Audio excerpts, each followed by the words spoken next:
Welcome to only IAS. स्वागत है आप सभी लोगों का प्रीलिम बूस्टर न्यूज डिस्कशन में। आज 21 सितंबर 2022 है, तो आइए देख लेते हैं कि ऐसे कौन से इंपॉर्टेंट आर्टिकल्स हैं जो आज हमें कवर करने हैं। हमारा फर्स्ट आर्टिकल केदारनाथ टेम्पल के बारे में है। हाल ही में प्रीस्ट का एक ग्रुप अपोज कर रहा है जो गोल्ड प्लेटिंग की जा रही है सैंक्टम सैंक्टोरम में केदारनाथ टेम्पल के। सैंक्टम सैंक्टोरम देखिए एक सेंट्रल प्लेस होता है किसी भी टेम्पल का जहाँ पर डेटी को रखा जाता है और वहीं पर जाकर लोग पूजा अर्चना करते हैं। तो सैंक्टम सैंक्टोरम के ऊपर अगर गोल्ड प्लेटिंग की जा रही है तो जो प्रीस्ट हैं उनको इसके अपोज करने का क्या रीज़न है। प्रीस्ट का ये कहना है कि ये जो टेम्पल है वो बहुत ज़्यादा पुराना है, इसमें किसी भी प्रकार का बदलाव इसकी जो प्राचीनता है, जो इसका प्रिस्टीन नेचर है, उसको डिस्टॉर्ट करेगा and that is the reason कि इस प्रकार के बदलाव का विरोध किया जा रहा है। केदारनाथ टेम्पल के बारे में बात करते हैं। केदारनाथ टेम्पल एक हिंदू श्राइन है जो भगवान शिव को डेडिकेटेड है। ये उत्तराखंड में है। इसके बारे में हो सकता है फंडामेंटल्स आप जानते भी हों। गढ़वाल हिमालय की जो रेंज है मंदाकिनी नदी के किनारे पर या पास में ये लोकेटेड है और जो फेमस चार धाम यात्रा होती है उसका एक बहुत इंपॉर्टेंट या इंटीग्रल पार्ट है। इसे कब बनाया गया? 8th सेंचुरी में आदि शंकराचार्य जी के द्वारा इसे स्टैब्लिश किया गया और ये 12 ज्योतिर्लिंगों में से एक है। जब विंटर्स का समय आता है तो इस मंदिर को बंद कर दिया जाता है। इसका कारण यह है कि विंटर के सीजन में बर्फबारी होती है, रास्ते बंद हो जाते हैं। पैरेलली जो भगवान शिव हैं, डेटी हैं, उन्हें जो नीचे का गांव है उखीमत वहां पर लेकर आया जाता है। तो पूरे सर्दी के समय में भगवान शिव वहीं रहते हैं। इसके बाद जब गर्मियों का मौसम आता है, मौसम अच्छा हो जाता है, तो एक बार फिर से गांव से भगवान शिव को वापस से सैंक्टम सैंक्टोरम में स्थापित किया जाता है, ले जाया जाता है और जो रिचुअल होता है वो बहुत ही ज़्यादा फैनफेयर के साथ ऑर्गेनाइज किया जाता है। बहुत सारे लोग इसमें शामिल होते हैं। टेम्पल का जो डोर है उसके बाहर एक बहुत बड़ा जो स्टैचू है नंदी बुल का, वो भी लोकेटेड है। एज अ गार्ड उन्हें एक्नॉलेज किया जाता है। तो ये तो मामला केदारनाथ टेम्पल का रहा। मंदाकिनी रिवर के बारे में भी थोड़ी बातें आप जान लीजिए। जो मंदाकिनी रिवर है ये अलकनंदा रिवर की ट्रिब्यूटरी है। यहाँ पर देखिए नदियाँ जा रही हैं, तो ये जो रिवर आपको ब्लू कलर में दिख रही है ये अलकनंदा रिवर है, ठीक है। अब यहाँ पर ये जो रिवर है ये मंदाकिनी रिवर है जहाँ पे मैं मार्क कर रहा हूँ। तो जो मंदाकिनी रिवर है ये अल्टीमेटली अलकनंदा रिवर में आके मिल जाती है और यही अलकनंदा रिवर आगे चल के गंगा में परिवर्तित हो जाती है। जो रिवर है ये रुद्रप्रयाग और सोनप्रयाग का जो एरिया है, जो चोराबाड़ी ग्लेशियर है, वहाँ से इमर्ज होती हैं। जो मंदाकिनी रिवर है ये अल्टीमेटली आकर सोनगंगा रिवर में मर्ज हो जाती है सोनप्रयाग पे और लेटर ऑन अपना पानी डिस्चार्ज कर देती है अलकनंदा में, जो अल्टीमेटली गंगा नदी में आकर मिल जाता है। तो ये तो मंदाकिनी रिवर के बारे में बात हो गई। यहाँ पर कई सारे प्रयाग हैं, अगर आप देखना चाहें तो देख सकते हैं, जैसे कि धौली गंगा और अलकनंदा रिवर का जो मर्जर है वहाँ पर विष्णु प्रयाग बनता है। फर्दर अलकनंदा रिवर और नंदाकिनी जब यहाँ पर मर्ज होते हैं तो नंद प्रयाग बनता है। आगे जो पिंडार गंगा रिवर है वो जब अलकनंदा से मिलती हैं तो यहाँ पर कर्ण प्रयाग बनता है। बाकी जहाँ पर मंदाकिनी मिलती हैं यहाँ पे रुद्र प्रयाग तो मिलता ही है मंदाकिनी और अलकनंदा के मर्जर पे। भागीरथी का मर्जर जहाँ पर होता है अलकनंदा के साथ वहाँ पर देवप्रयाग बनता है और इसके बाद जो नदी का नाम है वो गंगा नदी हो जाता है। बाकी गंगा यमुना सरस्वती की नदी का जो मर्जर होता है वो तो प्रयागराज में होता है, आप लोग जानते हैं। तो ये केदारनाथ टेम्पल और उससे एसोसिएटेड जो रिवर्स हैं उनके जो प्रयाग हैं हमने उन पर भी थोड़ी बात कर ली है। हमारा next article national assessment and accreditation council के बारे में है। असेसमेंट का मतलब होता है मूल्यांकन करना और एक्रीडिटेशन का मतलब होता है मान्यता देना। कुल मिला के मैंने आपको हिंदी बताई ताकि आप समझ जाओ। तो ये एक काउंसिल है, ऐसा समझ में आ रहा है। इस काउंसिल का काम क्या होता है? ये इवेलुएट करें जो हायर एजुकेशनल इंस्टीट्यूशंस हैं उनके कामकाज को और उनको मान्यता दें। हाल फिलहाल में नैक काफ़ी कंट्रोवर्सी में रहा, यही इसका एब्रीविएशन होगा नैक। नैक आप बोल सकते हो। जो उनकी रेटिंग रही महाराजा सयाजीराव यूनिवर्सिटी को, जो कि बड़ौदा में लोकेटेड है, उसको लेकर काफ़ी ज़्यादा कंट्रोवर्सी बनी रही, क्योंकि जो रैंकिंग है इंस्टीट्यूट की उसको इम्प्रूव करके ए से A+ कर दिया गया। इस रैंकिंग का जब इम्प्रूवमेंट किया गया तो नैक का जो ऑफिस है उन्हें एक एनोनिमस लेटर मिला जिसमें ये बताया गया, पीयर रिव्यू करने के लिए जो ग्रुप गया हुआ था नैक का वहाँ पे, उनको पैसे दिए गए ताकि इंस्टीट्यूट की रैंकिंग को बेहतर दिया जाए, बेहतर बना दिया जाए। तो उसके बाद नैक ने इस रैंकिंग को थोड़े समय के लिए टाल भी दिया था, लेकिन लेटर ऑन उन्होंने ये बोला कि जो चार्जेस लगाए गए हैं, आरोप लगाया गया है, वो फाल्सिफाइड है, गलत है। तो उन्होंने वापस से जो उनकी रैंकिंग थी A से A+ की उसको रिटेन कर दिया। तो काफ़ी क्राइसिस में या कंट्रोवर्सी में रहा नैक इन ड्यूरेशन में, अगर आप कहें तो। देखिए ये जो ग्रेडिंग होती है इसको लेकर मारामारी इसलिए भी होती है क्योंकि ये ग्रेड्स डिसाइड करते हैं कि यूजीसी कितने फंड्स किस इंस्टीट्यूट को रिलीज करेगी। ये ग्रेड्स परफॉर्मेंस डिनोट करते हैं। जिसके अच्छे ग्रेड्स हैं वो इंस्टीट्यूट अच्छा काम कर रहा है, तो अगर वो अच्छा काम कर रहा है तो यूजीसी उनको अच्छे फंड्स देती है। तो सभी इंस्टीट्यूट चाहते हैं कि नैक की जो रेटिंग है वो उनकी अच्छी हो ताकि उन्हें अच्छे फंड्स यूजीसी से मिले। अब देखिए नैक एक ऑटोनॉमस बॉडी है under UGC, university grant commission. आपको पता है कि यूजीसी यूनिवर्सिटी ग्रांट कमीशन पैसे देता है हायर इंस्टीट्यूशंस को रन करने के लिए। फंक्शन क्या होता है नैक का? ये एसेस करते हैं और सर्टिफाई करते हैं हायर एजुकेशनल इंस्टीट्यूशंस को और उनको ग्रेड करते हैं। जो रेटिंग होती है वो A++ से C के बीच में दी जाती है। अगर डी ग्रेड कर दिया गया इसका मतलब कि उनको एक्रेडिटेट नहीं किया गया, उनको मान्यता नैक के द्वारा नहीं दी गई है। क्या सभी हायर एजुकेशनल इंस्टीट्यूशंस मान्यता के लिए यानी कि एक्रेडिटेशन के लिए अप्लाई कर सकते हैं? तो ऐसा बिल्कुल नहीं है।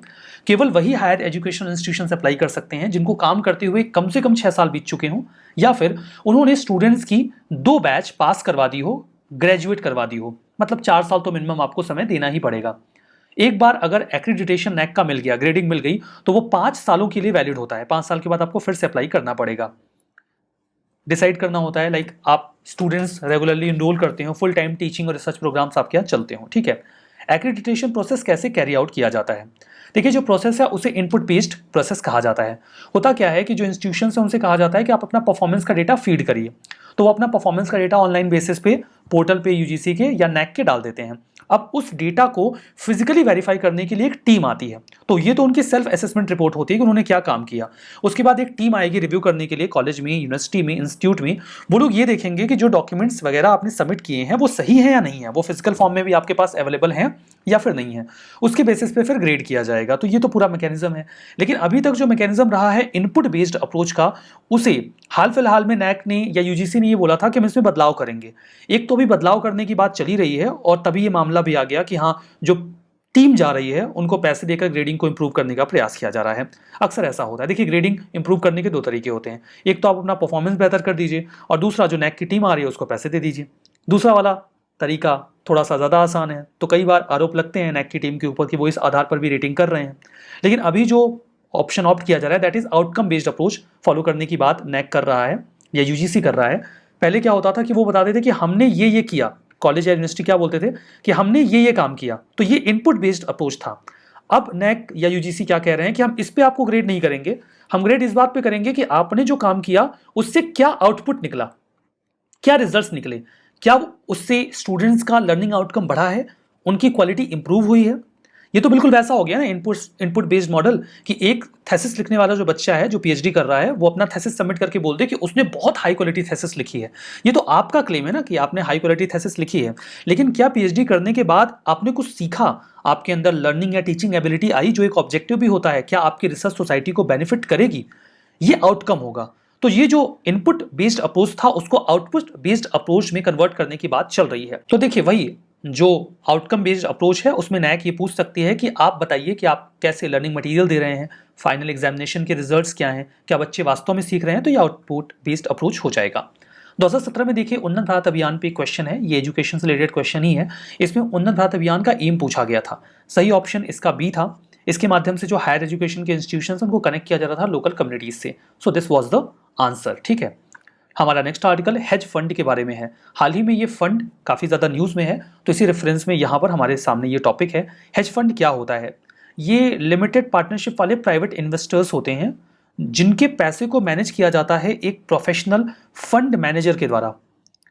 ये जो प्रोफेशनल फंड मैनेजर होते हैं ये वाइड रेंज ऑफ स्ट्रेटजीज का इस्तेमाल करते हैं, जिसमें नॉन ट्रेडिशनल एसेट्स में भी ये अपने पैसे डालते हैं ताकि ज़्यादा रिटर्न्स मिल सके। अगर ये भी आपको समझ में ना आया या क्लियर ना हुआ हो तो थोड़ा सा फिर से मैं इसको आपको समझा देता हूँ। सपोज करिए कि 3 लोग हैं ए, बी और सी। इनके पास है खूब सारा पैसा, ठीक है। इसमें अंबानी, अडानी और टाटा जी को रख लेते हैं जिनके पास खूब सारे पैसे हैं, और हम इन्हें कह देते हैं, इन्हें कहा जाता है हाई नेटवर्थ इंडिविजुअल। जिनके पास खूब सारा पैसा होता है उनको हाई नेटवर्थ इंडिविजुअल कहा जाता है। अब ये लोग क्या चाहते हैं कि ये ऐसी जगह पे अपना इन्वेस्टमेंट करें जहां से ज़्यादा पैसे इनको ज़्यादा रिटर्न में मिल जाए। अगर थोड़ा बहुत रिस्क आता है तो चूंकि इनके पास इतने पैसे हैं कि ये रिस्क उठा सकते हैं, तो ये अपने पैसे को एक हेज फंड में डाल देते हैं। यहाँ पर हेज फंड में ये अपना पैसा डाल देते हैं और यहाँ पर हो जाता है एक हेज फंड मैनेजर। वो कहता है कि मैं आपके पैसे को कुछ ऐसी जगहों पर इन्वेस्ट करूंगा जहां पर थोड़ा रिस्क तो रहेगा लेकिन आपको ज्यादा रिटर्न मिलेगा। इन जनरल आप कहीं पे इन्वेस्ट करोगे तो आपको 14% या 15% का रिटर्न मिलेगा, मैं आपको 20% या 21% का रिटर्न लाके दूंगा। तो वो पैसे रिस्की एसेट्स में डालेगा। तो ये जो फंड क्रिएट किया जाता है जिसमें हाई नेटवर्थ इंडिविजुअल्स अपने पैसे डालते हैं, उसे ही हेज फंड कहा जाता है। हेज फंड में सेबी के रूल्स एंड रेगुलेशंस थोड़े से लोअर होते हैं, ज्यादा स्ट्रिक्ट रेगुलेशंस नहीं होते हैं। और दूसरी बात कि इसमें हर कोई अपने पैसे नहीं डाल सकता, कुछ मिनिमम क्राइटेरिया होता है कि आपके पास इतना पैसा तो होना ही चाहिए अगर आप अपने पैसे हेज फंड में डालना चाहते हैं। तो ये तो फंडामेंटल हो गया, उम्मीद है आप समझ गए होंगे इसका मतलब। हेज फंड का जो इन्वेस्टमेंट होता है इसे रिस्की अल्टरनेटिव इन्वेस्टमेंट चॉइस कहा जाता है। वैसे मैंने आपको बताया कि हाई मिनिमम इन्वेस्टमेंट इसमें चाहिए होता है, नेटवर्थ आपकी अच्छी हो तभी आप उसमें पैसे डालो, और पैसे ऐसी जगह पर लगाए जाएंगे जहां पे लॉस होने का खतरा भी रहेगा लेकिन रिटर्न मिलेगा तो ज्यादा मिलेगा।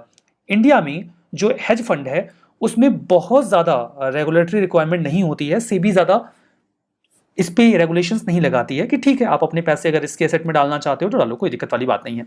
हेज फंड और म्यूचुअल फंड में क्या अंतर होता है? हेज फंड म्यूचुअल फंड से इस लिहाज से अलग होता है, देखिए म्यूचुअल फंड में भी जो नॉर्मल लोग हैं वो अपने पैसे म्यूचुअल फंड में डाल देते हैं और म्यूचुअल फंड उन्हें अलग अलग जगहों पे इन्वेस्ट करके आपको एक अश्योर्ड रिटर्न देता है। तो म्यूचुअल फंड वाले जब पैसा आपका कहीं इन्वेस्ट करते हैं तो इस बात को इंश्योर करते हैं कि वो इतना रिस्की ना हो कि आपको नुकसान हो जाए। फर्दर म्यूचुअल फंड में तो कोई भी पैसे इन्वेस्ट कर सकता है। तो कुछ अंतर आता है म्यूचुअल फंड और हेज फंड में। हेज फंड म्यूचुअल फंड से इस लिहाज से डिफरेंट है बिकॉज सेबी म्यूचुअल फंड को बहुत स्ट्रिक्टली रेगुलेट करती है लेकिन हेज फंड के ऊपर इतना रिस्ट्रिक्शन नहीं होता। दूसरी बात कि जो म्यूचुअल फंड होते हैं ये कॉस्ट इफिशिएंट होते हैं, मतलब इसमें जो पैसा इन्वेस्ट किया जाता है ऐसी जगह किया जाता है कि ज्यादा नुकसान ना हो, जैसे कि स्टॉक्स में, बॉन्ड्स में, शॉर्ट टर्म इन्वेस्टमेंट में ऐसे पैसे लगाए जाते हैं ताकि एक मिनिमम प्रॉफिट आता रहे। हेज फंड में केवल वही लोग पैसे डाल सकते हैं जिनके पास खूब सारा पैसा हो और उनको एक्रेडिटेड इन्वेस्टर डिक्लेयर किया गया हो।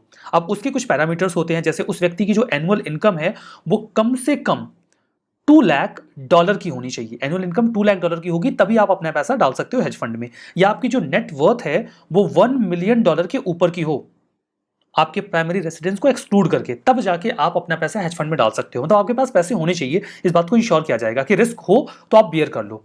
इसके अलावा जो हेज फंड है वो पैसे कहीं भी लगा सकते हैं, जैसे कि लैंड में, रियल स्टेट में, स्टॉक में, डेरिवेटिव्स में, अलग अलग जगह पैसे लगा सकते हैं, करेंसीज में भी लगा सकते हैं, जबकि म्यूचुअल फंड स्टॉक्स और बॉन्ड्स में ही पैसे लगाते हैं जो कंपैरेटिवली सेफर होता है। चौथा अंतर यह है कि म्यूचुअल फंड में जो इन्वेस्टर्स होते हैं वो अपना पैसा कभी भी निकाल सकते हैं लेकिन हेज फंड में ऐसा नहीं होता। एक लॉक इन पीरियड होता है, आपने अपना पैसा हेज फंड में डाल दिया तो 1 साल तक आपको रुकना पड़ेगा, उसके बाद ही आप अपना पैसा निकाल सकते हो। तो इस प्रकार के लॉक इन पीरियड वगैरह म्यूचुअल फंड में नहीं लगाए जाते लेकिन हेज फंड में होते हैं। तो मैंने आपको उसका मतलब और अंतर दोनों बता दिया, उम्मीद है आप समझ गए होंगे। हमारा नेक्स्ट आर्टिकल नुमालीगढ़ रिफाइनरी के बारे में है। देखिए रिफाइनरीज बहुत जरूरी होती हैं बिकॉज ये हमारे देश की ऑयल सप्लाई को कंप्लीट करते हैं, क्योंकि हम क्रूड ऑयल इंपोर्ट करते हैं, उन्हें रिफाइन करना होता है यूज लायक बनाने के लिए। तो नुमालीगढ़ रिफाइनरी लिमिटेड ने अभी प्लान किया है कि वो 35,000 करोड़ रुपीज इन्वेस्ट करने वाले हैं आने वाले 5 सालों में। ये इन्वेस्टमेंट उनके 5 ऑनगोइंग प्रोजेक्ट्स में किया जाएगा जिसमें इंडिया बांग्लादेश फ्रेंडशिप पाइपलाइन जो स्टैब्लिश की जा रही है वो भी शामिल है। तो जो नुमालीगढ़ रिफाइनरी है ये मोरंगी गोलाघाट डिस्ट्रिक्ट जो आसाम का है वहां पर लोकेटेड है। नुमालीगढ़ रिफाइनरी लिमिटेड एक कैटेगरी 1 मिनी रत्ना पीएसयू है, गवर्नमेंट ऑफ इंडिया का, बड़ी कंपनी है जो इंडिया में रिफाइनरीज की नीड को पूरा करती है। इसमें ऑयल, यहाँ पे देखिए कई सारी जो एंटिटीज़ हैं उनके शेयर होल्डिंग पैटर्न बताए गए हैं, ये आपके लिए बहुत रिलेवेंट नहीं है, बस इसको ऐसे ही देख लीजिए। 2019 में cabinet committee on economic affairs ने अप्रूव किया था प्लान कि जो रिफाइनरी की कैपेसिटी है उसे 9 मिलियन मीट्रिक टन से मतलब 9 million metric ton per year तक बढ़ाया जाएगा। तो ये प्रयास किए गए हैं, ठीक है। हमारा next article Asian development bank यानी कि एडीबी के बारे में है। Asian development bank government of India के साथ मिलकर साइन कर चुका है 96.3 मिलियन लोन एग्रीमेंट। इस एग्रीमेंट का मेन एम ये है कि इंडिया में लोगों को सेफ ड्रिंकिंग वाटर दिया जाए और जो वाटर सप्लाई और सैनिटेशन सर्विसेज हैं उनको इंप्रूव किया जाए हिमाचल प्रदेश में। तो हिमाचल प्रदेश सेंटर्ड ये एक इन्वेस्टमेंट है। बात करते हैं एशियन डेवलपमेंट बैंक की। 1966 में एडीबी को फाउंड किया गया। इसमें टोटल 68 मेंबर्स हैं जिसमें 49 मेंबर्स जो हैं वो एशिया के रीजन से हैं। फर्दर ये कमिटेड है कि प्रॉस्परस, इंक्लूसिव, रेजिलिएंट और सस्टेनेबल एशिया और पैसिफिक बनाएंगे और इनका ऑब्जेक्टिव ये रहेगा कि पॉवर्टी को इरेडिकेट किया जाए, खत्म किया जाए। फर्दर ये मदद करते हैं अपने सभी मेंबर्स को और पार्टनर्स को लोन देने में, टेक्निकल असिस्टेंस देने में, ग्रांट और इक्विटी इन्वेस्टमेंट देने में, ताकि वहां पे सोशल और इकोनॉमिक डेवलपमेंट हो सके। फर्दर ये सोशल और इकोनॉमिक डेवलपमेंट एशिया और पैसिफिक के रीजन में प्रमोट करते हैं। शेयर होल्डर्स की बात करें तो डेटा अवेलेबल है 2019 के 31 दिसंबर का, जहां पर 5 लार्जेस्ट शेयर होल्डर्स हैं, जापान और यूएस, जिनकी शेयर होल्डिंग 15.6% की है। फर्दर चाइना 6.4%, इंडिया 6.3% और ऑस्ट्रेलिया 5.8% पे है। हेडक्वार्टर्ड है फिलीपींस के मनीला में। प्रोजेक्ट के बारे में बात करते हैं तो देखिए, इंडिया में प्रोजेक्ट चल रहा है जल जीवन मिशन, जहां पे प्लान ये है सरकार का कि हम सबकी रूरल हाउस होल्ड को 2024 तक पाइप्ड वाटर देंगे। टोटी वाला पानी सबके घरों में जाएगा। पानी वाली टंकियां बन रही हैं गांवों में और पाइपलाइन का कनेक्शन दिया जा रहा है। ये जो ऑब्जेक्टिव है इंडिया का, उसे ही मदद करते हुए एडीबी ने अपनी ये फंडिंग की है। इससे वाटर सप्लाई इंफ्रा बेहतर किया जाएगा और हम इंस्टीट्यूशनल कैपेसिटी को बेटर करेंगे, ताकि हम सेफ, सस्टेनेबल और इंक्लूसिव रूरल वाटर सप्लाई और सैनिटेशन सर्विसेज पहुंचा सकें इंडिया के लोगों तक। हमारा next article international fund for agriculture development यानी कि IFED के बारे में है। हाल ही में international fund for agriculture development India में काफी ज्यादा उनका जो काम रहा वो हाईलाइटेड रहा। इसी रेफरेंस में IFED भी न्यूज में रहा। IFED इंटरनेशनल फाइनेंशियल इंस्टीट्यूशन है, यूनाइटेड नेशंस की स्पेशलाइज्ड एजेंसी भी है, जो कि रूरल एरियाज में पॉवर्टी को इरेडिकेट करने के लिए लगातार काम करती रहती है। इस काम को करने के लिए ये एक तो ग्रांट देते हैं और दूसरा लोन देते हैं बहुत कम इंटरेस्ट पर। 1977 में इस एंटिटी को, इस इंस्टीट्यूशन को बनाया गया। इसके बनाने के पीछे वर्ल्ड फूड कॉन्फ्रेंस जो 1974 में हुआ वो था, उसी को आधार बनाकर इस इंस्टीट्यूशन को बिल्ड किया गया, बनाया गया। ये हेडक्वार्टर्ड है इटली के रोम में। 177 मेंबर कंट्रीज हैं और ऑब्वियसली इंडिया भी इसका मेंबर है, चूंकि हमने कॉन्टेक्स्ट में ही देखा कि इंडिया में इनका काम काफी ज्यादा हाल फिलहाल में हाईलाइटेड है। इनके 3 ऑब्जेक्टिव्स यहाँ पे बताए गए हैं। पहला ये है कि गरीब लोगों की प्रोडक्टिव कैपेसिटी को बढ़ाया जाए, उनको मार्केट पार्टिसिपेशन में इंश्योर करके बेनिफिट दिया जाए। फर्दर इन्वायरमेंटल सस्टेनेबिलिटी और क्लाइमेट रेजिलियंस पर भी फोकस किया जाए। हम जो भी काम कर रहे हैं वो इन्वायरमेंट को नुकसान न पहुंचाए, और क्लाइमेट रेजिलियंस का मतलब ये है कि क्लाइमेट उस चीज को बेयर कर सके, उसे नुकसान ना हो। रिपोर्ट की बात करें तो ये हर साल रूरल डेवलपमेंट रिपोर्ट निकालते हैं। ये इंडिया में 30 सालों से ज्यादा समय से काम कर रहे हैं, और जो गवर्नमेंट का पॉलिसी फ्रेमवर्क है, जहां पे हम 2022 के एंड तक रियल टर्म्स में फार्मर्स की इनकम को डबल करने की कोशिश कर रहे हैं, ये इसमें भी शामिल रहेंगे। आइए रिवीजन कर लेते हैं। मंदाकिनी रिवर नर्मदा रिवर की ट्रिब्यूटरी है, शुद्ध रूप से गलत है ये। National assessment and accreditation council, ये एसएसओ सर्टिफाई करते हैं हायर एजुकेशन इंस्टीट्यूशन को, सही बात है, ये तो हमने देखा ही। हेज फंड, यहाँ पे इन्वेस्टर किसी भी समय अपना जो शेयर है वो बेच सकते हैं, गलत है। हमने देखा था कि म्यूचुअल फंड में तो ऐसा किया जा सकता है, लेकिन हेज फंड में ऐसा नहीं किया जा सकता। एशियन डेवलपमेंट बैंक चाइना के संघाई में हेडक्वार्टर्ड है, गलत है। फिलीपींस के मनीला में है, ये तो हमने देखा है अभी। नुमालीगढ़ रिफाइनरी, ये आसाम में लोकेटेड है, ये सही है। यहाँ पे फॉल्स लिखा हुआ है बट ये गलत है, आप इसे ट्रू कर लीजिएगा, ठीक है। तो ये ट्रू है, ये सही है। तो हमारा आज का ये सेशन यहाँ पे समाप्त होता है। पीडीएफ आपको ओनली आज के टेलीग्राम चैनल पे मिल जाएगी, वहां जाके आप पीडीएफ डाउनलोड करके रिवाइज कर सकते हैं। आज का ये सेशन यहीं पे समाप्त होता है। बहुत बहुत धन्यवाद।